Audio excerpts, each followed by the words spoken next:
12월 달에 우리가 성탄의 계절이라 그렇게 말합니다.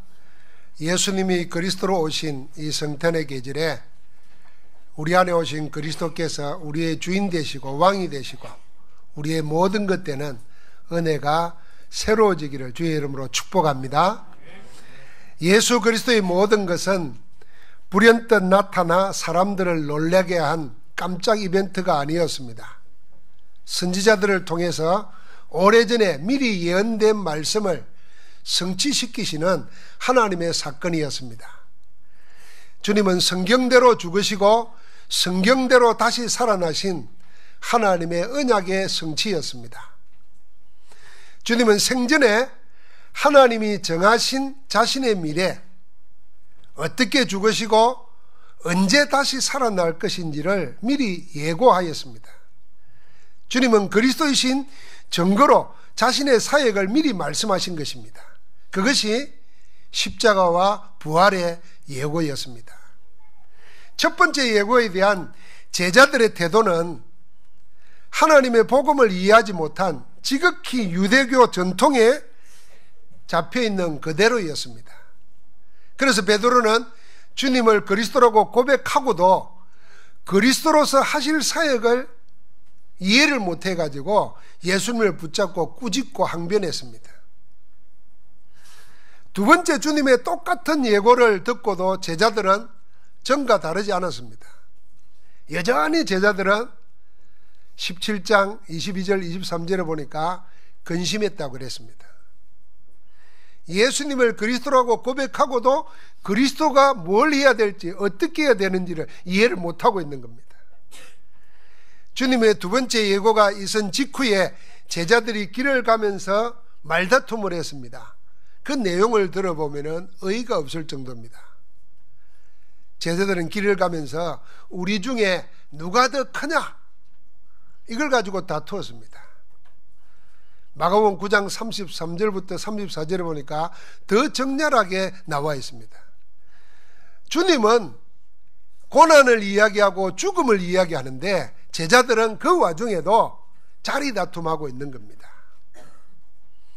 주님은 이런 제자들의 어이없고 틀린 관심에 뜻밖의 말씀을 하십니다.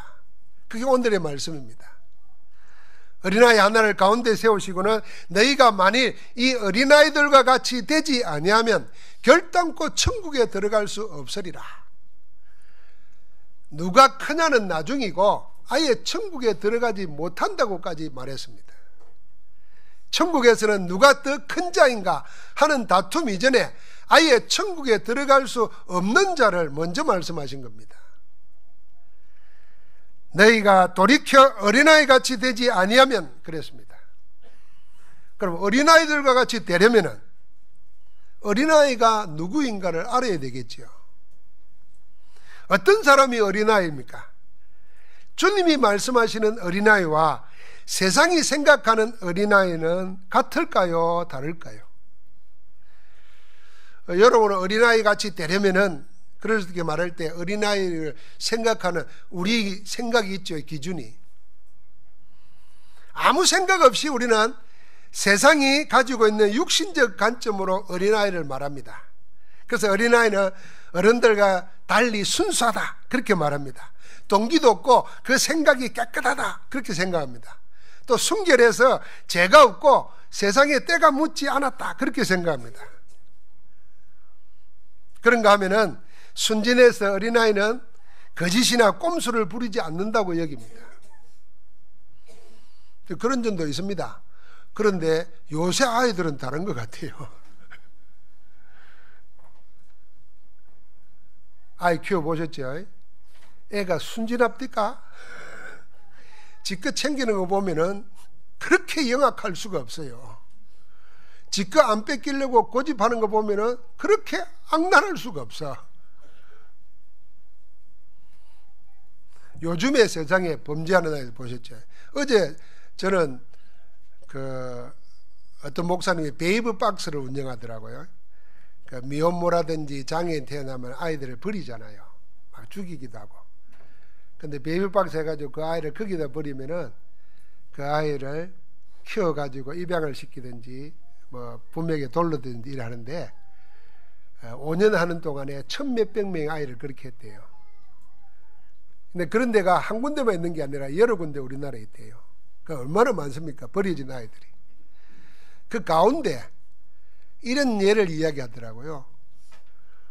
중학교 2학년 여학생이 산에서 아예 구덩이를 파놓고 아이가 태어나면 묻으려고 그렇게 생각했대요. 그리고 혼자서 아이를 넣고 묻으려고 하다가 아이가 울잖아요. 그럼 우는데 도저히 못 죽이겠더랍니다. 그러니까 자기 교복으로 싸가지고 내려왔는데 친구가 알고는 그를 속여서 갖다 놨는데 목사님이 그 아이를 만나가지고 상담을 해서 그렇게 한 이야기를 하더라고요. 그런 거 보면서 세상이 얼마나 틀린 것들이 꽉 장악하고 있는가를 알 수 있습니다. 거기에 누가 제일 많이 희생당하느냐? 우리 다음 세대도 후대들입니다. 그런 세상 속에 살다 보니까 아이들이 생각이 우리가 생각하는 그런 아이들이 아니라는 걸 알아야 됩니다. 그래서 하나님의 말씀을 통해서 주님이 말하는 아이들은 다른 것입니다. 어른이나 아이나 할 것 없이 하나님 보실 때는 똑같습니다. 모두가 하나님 떠난 죄인입니다. 모두가 지금은 이 세상 주관하고 있는 악한 영에 사로잡혀서 세상 풍속을 쫓아 살고 있습니다. 어린아이까지도. 그래서 영원한 멸망을 향해 지옥 배경 안에서 시달리고 눌리고 고통당하며 살고 있습니다. 주님은 어린아이도 영적인 관점에서 바라보고 있습니다. 어린아이도 여전히 하나님의 은혜 없이는 죄와 저주, 사단과 지옥 배경에서 구원받아야 될 죄인이다 하는 것입니다. 그러면 어린아이 같이 된다는 말씀은 무슨 의미입니까? 이미 어른이 된 사람이 어린아이 같이 되려면 새로 태어나야 됩니다. 새로 태어난 아이가 어린아이입니다. 요한복음 3장 3절부터 6절에 보니까 주님은 유대인의 선생인 니고데모에게 말했습니다. 사람이 거듭나지 아니하면 하나님 나라를 볼 수 없다고 했습니다. 그러니까 이 유대인의 선생인 니고데모가 묻습니다. 사람이 늙으면 어떻게 다시 날 수 있습니까? 두 번째 모태에 들어갔다가 날 수 있습니까? 그렇게 물었습니다. 그때 주님이 말합니다. 진실로 진실로 내가 내게 이르노니 사람이 물과 성령으로 나지 아니하면 하나님 나라에 들어갈 수 없느니라. 육으로 난 것은 육이요 영으로 난 것은 영이니 그랬습니다.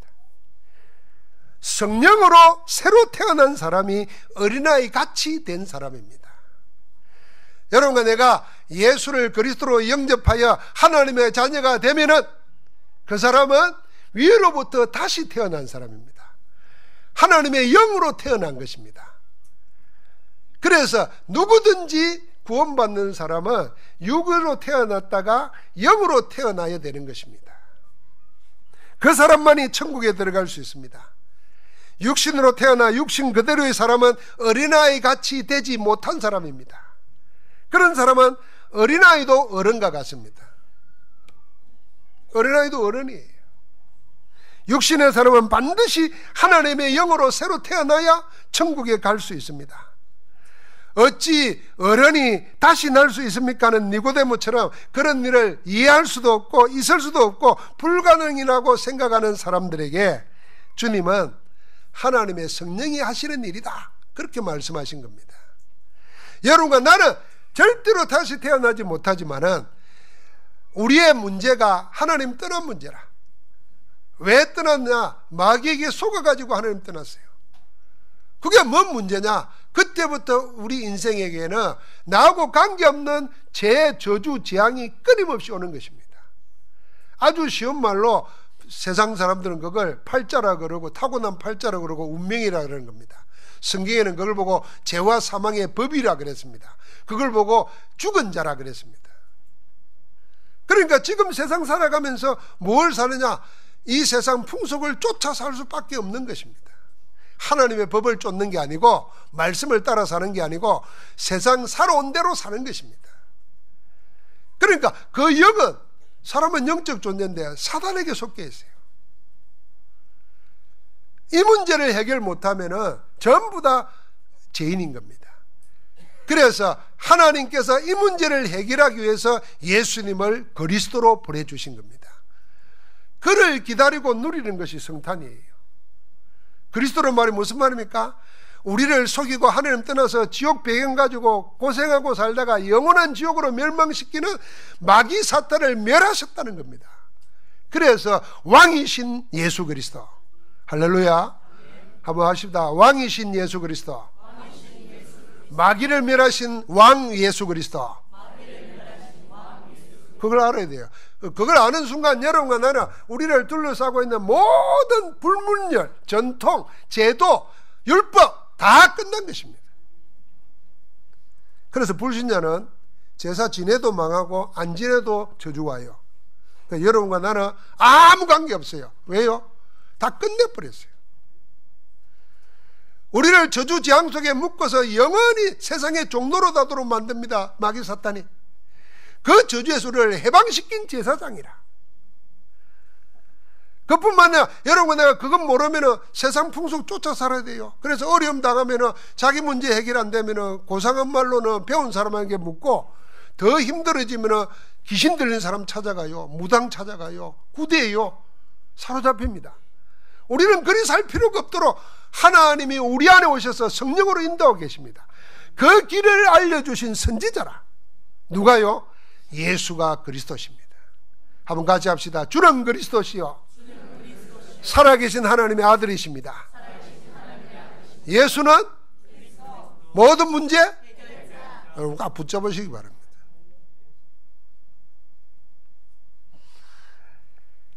절대로 우리 인생은 못합니다. 어떤 권력도 힘도 과학도 할 수 없는 이 인간의 근본적인 문제를 하나님은 그리스도를 보내가서 해결해 버리신 거예요. 그래서 영접하는 자, 곧 그 이름을 믿는 자들에게는 하나님의 자녀가 되는 권세를 주셨다고 말했습니다. 요한복음 1장 12절에. 그런데 그 다음에 놓은 요한복음 1장 13절에 뭐라 그랬냐면은 이것은 혈통으로나 육정으로나 사람의 뜻으로 나지 아니하고 오직 하느님께로부터 난 자들이라 그랬습니다. 여러분 예수를 그리스도로 영접하고 구원받은 자는 어디로부터 났다? 하나님께로부터 난 줄 믿습니다. 우리 육신은 부모로부터 물려받았지만은 우리의 영혼은 하나님께로부터 났기 때문에 새 생명을 얻은 겁니다. 그래서 우리는 누구예요? 새로 태어난 자라. 그 사람이 어린아이라. 여러분 갑자기 어린아이 같이 되지 않으면 천국에 가지 못한다 그러니까 다 큰 어른이 젖 빨고 앉았고 에? 엄마 밥 줘 이러고 앉았으면은 그건 어린아이가 된 게 아닙니다.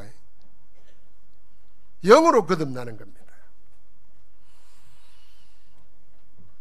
그러고 난 다음에 누가 더 크냐는 제자들의 질문에 주님은 어린아이와 같이 자기를 낮추는 사람이 천국에서 큰 자라 그랬습니다. 누구든지 이 어린아이 하나를 영접하는 것이 곧 나를 영접하는 것이고 마가복음에 보니까 나를 영접하는 것은 곧 나 보내신 이를 영접하는 것이다 그랬습니다. 마태복음 18장 4절 5절의 이 말씀은 어린아이를 위한 말씀이 아닙니다. 예수님께서 어린아이를 통하여 우리에게 하시는 말씀입니다. 어린아이를 위해서 이 어린아이와 같이 이 어린아이가 되라 어린아이를 위한 말씀이 아니고 어린아이를 통해서 우리에게 교훈하시는 겁니다. 그 어린아이는 뭡니까? 자기를 낮추는 것.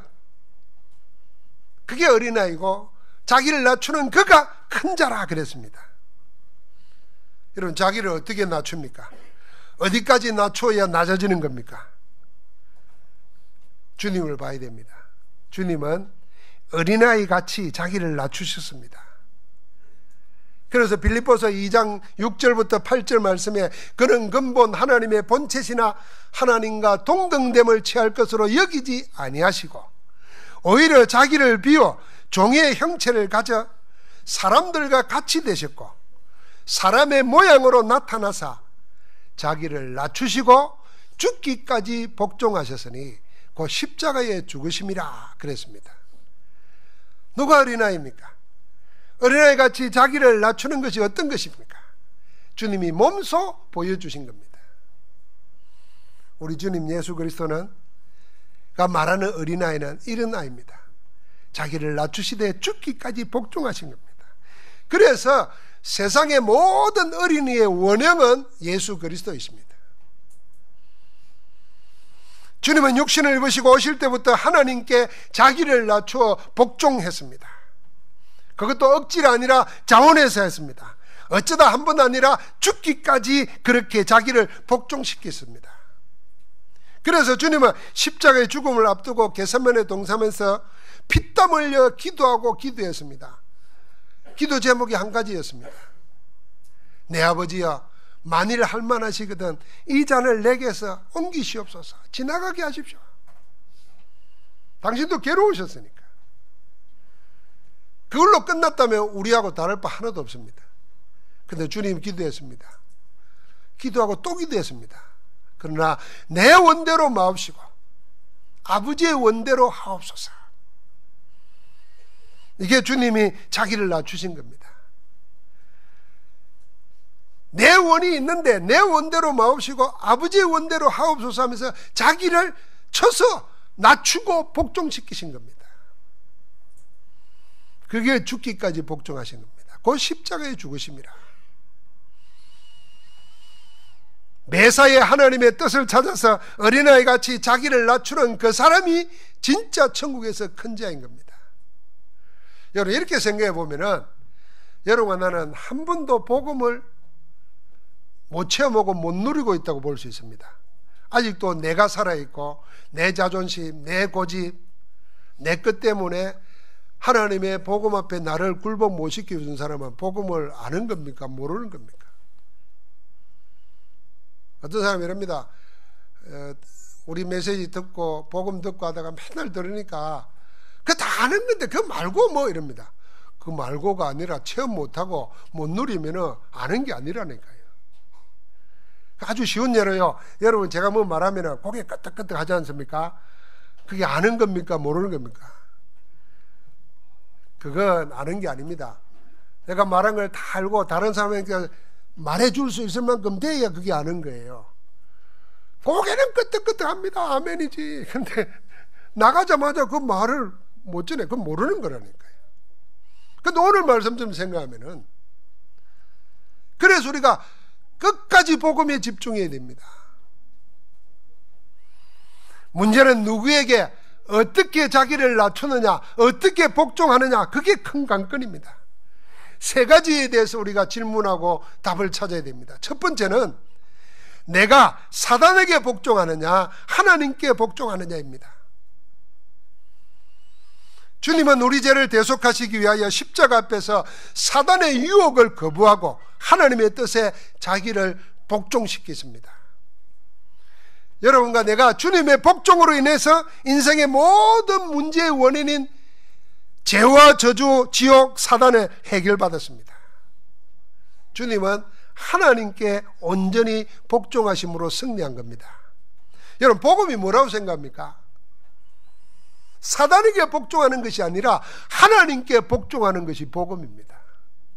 내가 복음을 어떻게 누리느냐? 내가 여러분과 내가 하나님의 뜻에 말씀에 나를 복종시킬 때마다 그게 복음인 겁니다.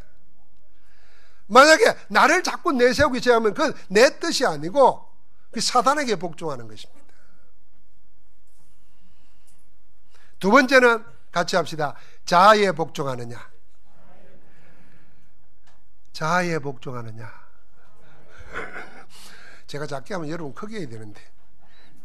자아에 복종하느냐, 그리스도께 복종하느냐, 문제에 복종하느냐, 복음에 복종하느냐. 여러분 자아나 문제에 복종하는 것은 신앙이 아니라 불신앙입니다. 그러나 자아나 문제에 복종하지 않고 그리스도와 복음에 복종하는 것을 보고 기도로 가는 것입니다. 주님이 겟세마네 동산에서 기도하고 또 기도했습니다. 그 기도 내용이 뭐겠습니까? 자아를, 문제를 그리스도와 복음 앞에 복종시키는 겁니다. 그게 기도입니다. 세상의 기도, 종교의 기도는 뭐냐면 나를 자꾸 강화시키는 겁니다. 소원을 막 극대화시키는 겁니다. 네가 정성이 부족하다는 말은 네 소원을 자꾸 더 강화시키라는 말이거든. 그럼 어느 정도 이거 안 없으면 난 못 산다 매달리라는 거거든. 그러니까 그 소원을 이루기 위해서 옛날 신화 같은 거 보면은 자식을 갖다 바치고 그러잖아요. 그 자기 소원을 합니다. 그건 사단에게 복종하는 것뿐 아니라 자아와 문제에 복종시키는 겁니다. 난 죽어도 괜찮습니다. 나는 이 문제 해결 안 돼도 괜찮습니다. 주님과 함께 하겠습니다. 그런 기도가 진짜 기도예요. 복음을 누리는 기도는 그리스도와 복음 앞에 자기를 낮추어서 그리스도가 나의 주, 나의 왕이 되게 하는 겁니다. 그리스도가 나의 문제의 주인 되게 만드는 것입니다. 그게 기도예요. 세 번째는 같이 합시다. 세상에 복종하느냐, 성령께 복종하느냐. 여러분, 세상 사람들은 전부 다 세상에 복종합니다. 그래서 세상에 뒤떨어지지 아니라고 발부둥 칩니다. 그런데 그 세상 문화 배후의 역사는 악한 영의 세력을 모릅니다. 여러분 부모들이 왜 아이들 자꾸 컴퓨터 게임 같은 거 자꾸 못하게 합니까? 이유가 뭡니까? 돈이 아까워서입니까? 이거 뭡니까? 그것 때문에 정신 팔려가지고 진짜 해야 될 건 못하기 때문 아닙니까? 공부 때문에 생각하죠. 그런데 그게 자꾸 집착하면 어떻게 되겠어요? 다른 문제 오는 겁니다. 그래서 우리 사회도 나오잖아요. 그래가지고 아이가 그거대로 하다가 살인도 하고 막 도둑질도 하고. 그 사람은 내 구조가 어느 한 가지에 집착하면은 거기에 영향받게 되어 있습니다. 나중에는 내가 그걸 가지고 노는 게 아니라 그게 나를 지배합니다. 그래서 술 먹는 사람 늘 그러잖아요. 처음에는 사람이 술 먹고 나중에는 술이 술 먹고 나중에는 술이 사람 먹는다고. 그 핫도도 마찬가지예요. 처음에는 친목으로 친척들끼리 고수도 맞죠. 10원짜리 빵 하다가 막. 나중에 제일 묻히면 안 하면 안 돼. 나중에는 그것 때문에 인생 망쳐. 폐가 망신해. 그러니까 세상 문화 뒤에 역사는 악한 영의 세력을 모르는 겁니다. 여러분 자꾸 유행가 좋아하죠. 랩런트들이 자꾸 세상에 걸그룹 노래나 아이돌 노래 자꾸 부르면 그 가사 내용도 생각 안 해요. 그 가사 내용이 얼마나 반복음적이고 비복음적이고 내 영혼을 어떻게 망치는가도 모른다니까요. 거기 흉내 내다가 자기도 모르게 됩니다. 내가 왜 이렇게 됐지? 나중에는 모릅니다. 그래서 여러분과 나는 어디에요? 세상 주관하는 악한 영을 따르지 않고 하나님의 말씀을 따라서 성령의 인도받고 살겠다. 그게 하나님의 자녀입니다. 그렇게 세상을 치유하고 살리는 성령께 복종하고 성령의 역사를 따라 움직이는 것을 보고 전도라는 것입니다. 내가 누구에게 나를 낮추느냐, 누구에게 복종하느냐에 따라서 인생이 달라집니다.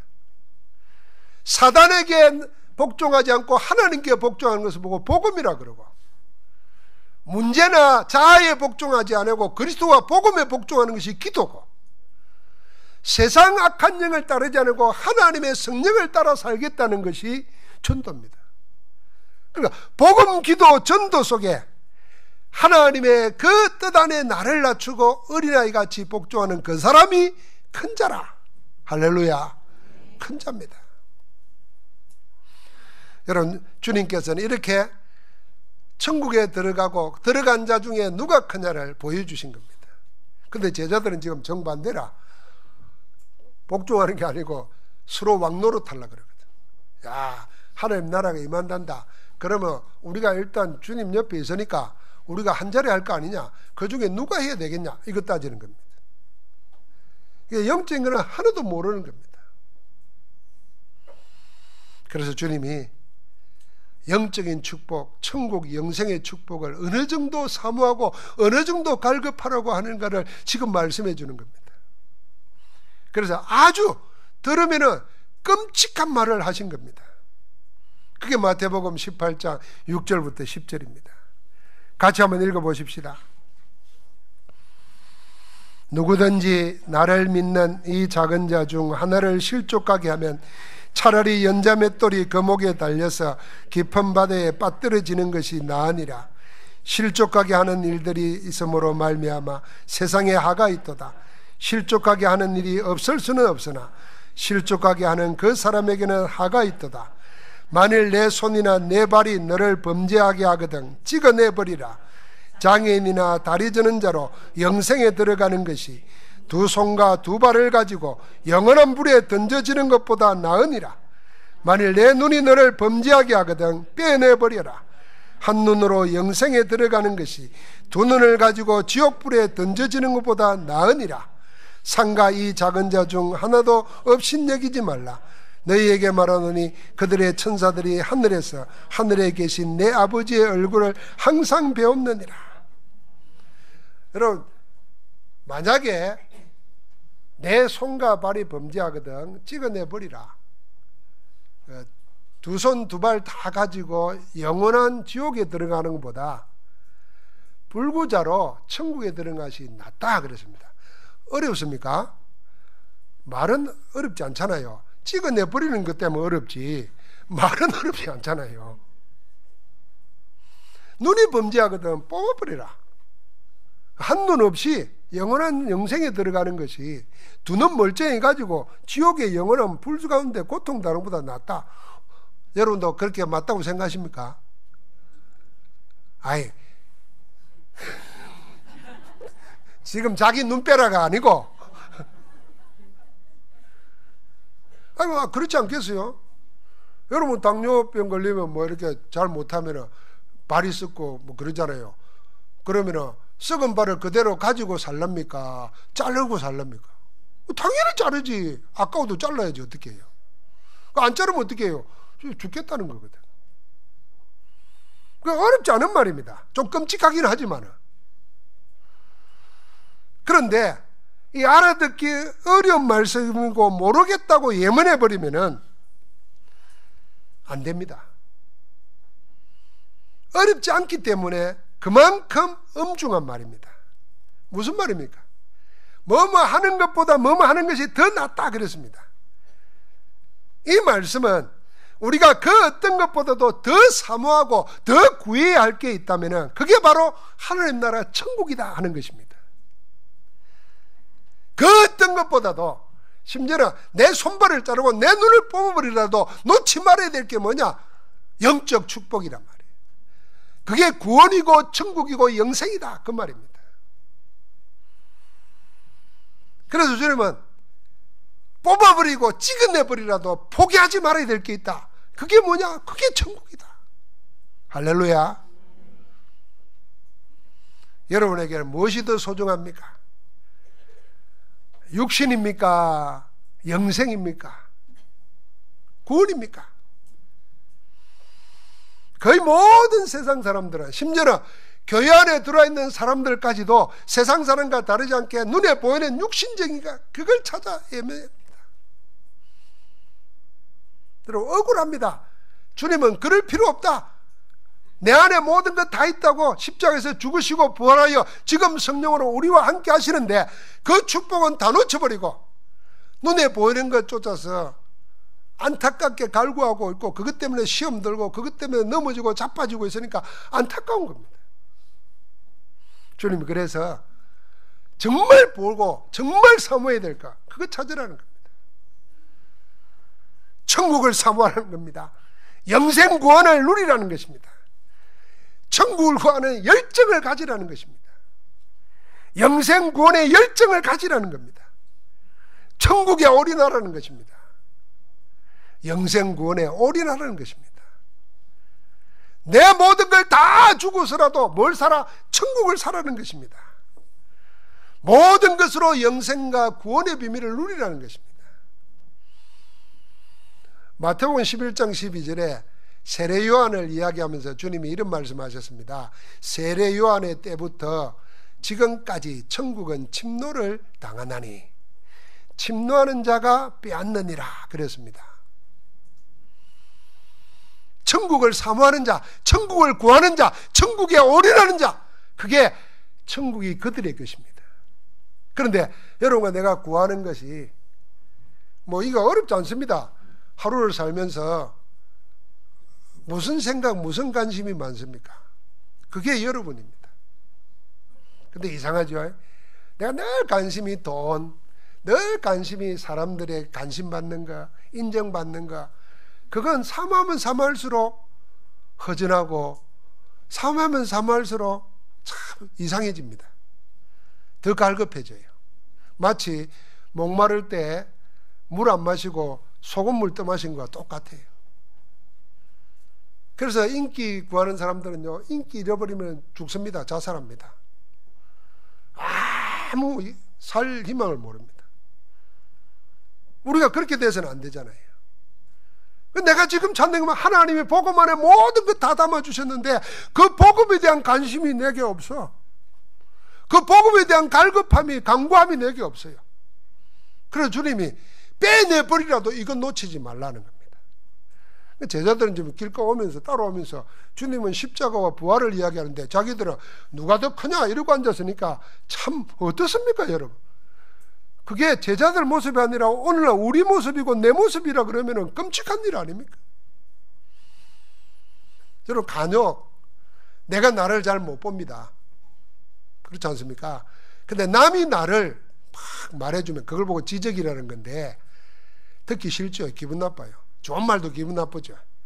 그러니까 남이 나를 지적해 주는 걸 감사합니다고 받을 수 있으면 그 사람은 진짜 큰 그릇이에요. 그거 잘 안 되죠. 더 가까운 사람이 말해주면 더 안 좋습니다. 우리 집사람의 특징은 이 좋은 말보다도 이 지적하는 말을 은근히 해요. 노골적으로 안 하고. 별로 안 좋아요. 내가 맞는 말인데 별로 안 좋아. 그런데요, 간혹 꿈을 꾸다가 내가 나를 봐요.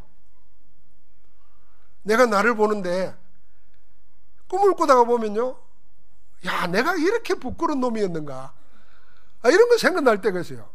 그때는 기분 나쁘면서도 막 눈 뜨면 기분 나빠요. 막. 꿈 생각도 안 하고 싶은데 그런 꿈일수록 또 안 잊어져요. 아, 이게 나구나. 그렇게 생각할 때가 많아요. 여러분, 여러분 꿈으로 생각하지 말고 하나의 말씀으로 나를 찾아야 됩니다. 그래서 늘 얘기했죠. 거울을 왜 봅니까? 거울 보려고 봅니까? 나 보려고 보는 겁니다. 그러니까 하나의 말씀을 거울이라 그랬잖아요. 그 말씀을 통해서 나를 봐야 됩니다. 그 아브라함 이야기가 아니라니까요. 아브라함이 받은 축복이 내게 와 있다. 그것 보라는 거라니까요. 요셉의 고난받는 거, 그 하나님이 함께 했어요. 그 요셉이 아니라 내가 고난받을 때 하나님이 그렇게 함께 하고 있다. 그것 보라는 거예요. 초대교회가 그렇게 가난하고 그렇게 힘들고 핍박과 죽음이 있는데도 이겨냈어요. 그 초대교회가 믿음이 좋아서가 아니고 우리에게도 그게 와 있다는 것입니다. 할렐루야. 그러니까 우리가 뭘 보게 돼요? 하나님의 말씀을 볼 수밖에 없어요. 들을 수밖에 없어요. 붙잡고 기도할 수밖에 없어요. 말씀 붙잡는데 교만해진다. 그 복음 없어서 그런 거예요. 말씀 누리는데 하나님 주신 힘이 없고 자꾸 힘 빠진다. 그건 복음 못 누리니까 그런 거예요. 복음 안에 다 있는 거예요. 그래서 우리를 보고 뭐라 그랬습니까? 주님이 마태복음 13장에 천국 비유를 말하면서 이렇게 말했잖아요. 밭에 감추인 보물을 발견한 농부처럼 좋은 진주를 발견하고 지금까지 가지고 있던 모든 진주를 다 팔아가지고 그걸 구하는 장사처럼 천국의 영생의 복음에, 영적인 복음의 내용에 모든 걸 올인하라는 것입니다. 천국 비유 이런 것도 있죠. 바다에 그물을 내가지고 모든 물고기를 끌어 모아가지고 무태 올라와가지고 고기를 고른다 그랬죠. 옳은 고기, 맞는 고기, 틀린 고기 이렇게 뽑아낸다 그랬어요. 그 말은 무슨 말입니까? 여러분과 나에게 하나님의 복음 누리고 천국 영생 복음 누리는데 아닌 거 다 내버리라는 겁니다. 여러분, 그 세상적인 관심, 세상 인정받는 거 아무것도 아닙니다. 지나고 보면은 지금 내가 억울해하고 애타해서 잠 못 자는 그거 지나고 나면 그 아무것도 아닙니다. 거기에 내 생을 걸면 안 돼요. 내 영혼을 걸면 안 돼요. 근데 수많은 사람들이 거기에 영혼을 걸고 앉았어요. 그 다 흘러가는 겁니다. 뭘 붙잡아냐? 복음 붙잡고 그 복음 안에 담겨 있는 구원과 영생, 천국, 하늘님 나라 거기를 사모하라는 겁니다. 사랑하는 성도 여러분, 말씀을 맺으려고 합니다. 지금 나는 누구에게 복종하고 무엇에 집중 올인하고 있는가? 그 질문을 한번 해보시기 바랍니다. 한번 같이 해볼까요? 나는 지금 누구에게 복종하고 있는가? 무엇에 올인하고 있는가? 사랑하는 성도 여러분, 주님이 그래 하셨듯이 우리를 자녀 삼으시고 우리와 세상 끝날까지 함께하면서 우리의 앞뒤를 둘러싸시고 안수하며 우리를 지키시는 성삼위 하나님께 자기를 낮추고 복종하는 은혜 있기를 주의 이름으로 축복합니다. 세상에 제일 불쌍한 사람이 하나님께는 고개 치키 들고 대항하고 세상에 아무것도 아닌 권력 앞에 무릎 꿇고 비굴하게 사는 겁니다. 그건 우스운 거잖아요. 여러분, 다음 주에 바울이라는 영화를 보게 될 겁니다. 보면은 그 초대교회가 아무 의미 없고 정말 죽어야 될 판에 두 종류가 나와요. 칼 들고 싸우자 하는 사람이 나오고, 주님의 말씀을 기억하면서 말씀대로 가자. 그런데 그들에게 임하는 그 평안과 능력이 세상을 뒤집었어요. 그 기록이, 그 복음이 우리에게 있는 거예요. 그래서 우리는 하나님께만 무릎 꿇고 살겠다. 그게 예배자예요. 어디에서요? 세상 속에서. 그럼 하나님께 무릎 꿇는 나를 어떻게 합니까?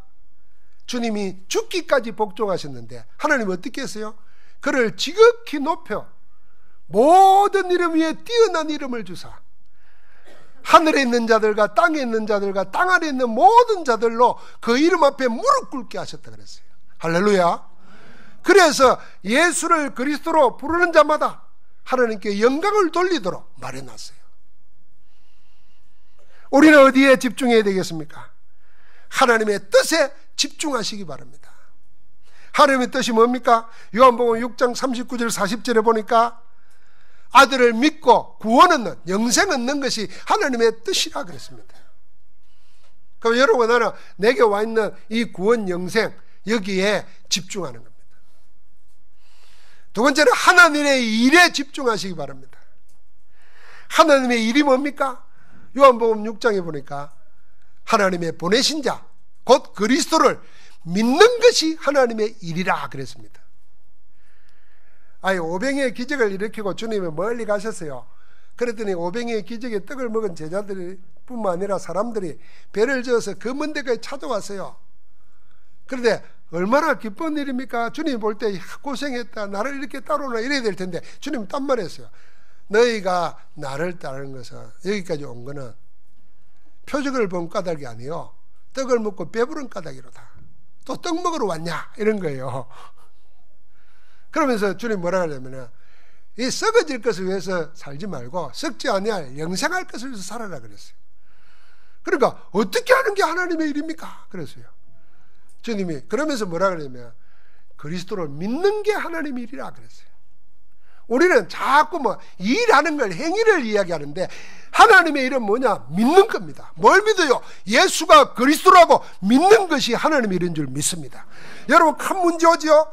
여러분의 실존에 엄청난 위기가 오죠? 그때 이 하나님의 일이 뭐냐? 믿는 겁니다. 믿는 거.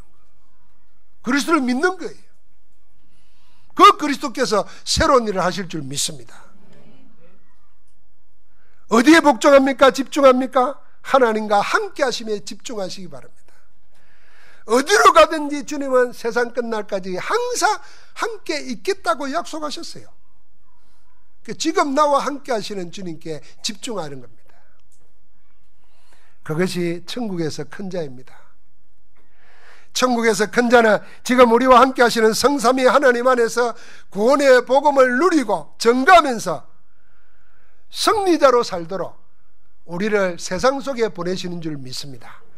보내신 우리를 그냥 보내지 아니하고 천군 천사를 파송해서 앞서 인도하시고 뒤에서 호위하면서 우리 걸음을 함께하고 계시는 줄 믿습니다. 그 축복을 누리고 살기를 주의 이름으로 축원합니다.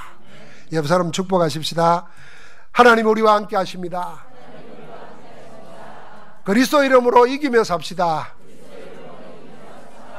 할렐루야. 하나님 감사합니다. 어린아이 같이 되지 아니하면 천국에 들어갈 수 없을 뿐 아니라 어린아이 같이 자기를 낮추는 이가 천국에서 큰 자라였습니다. 내가 지금 누구에게 무엇에 낮추고 복종시키는 것을 확인하고 영원한 신 그리스도 앞에, 하나님과 복음 앞에, 성령의 역사 앞에 나를 낮추고 복종시킴으로 세상 살리는 자로 살아가도록 축복하옵소서. 지금 우리와 함께 하시는 주 예수 그리스도 이름으로 기도하옵나이다. 아멘.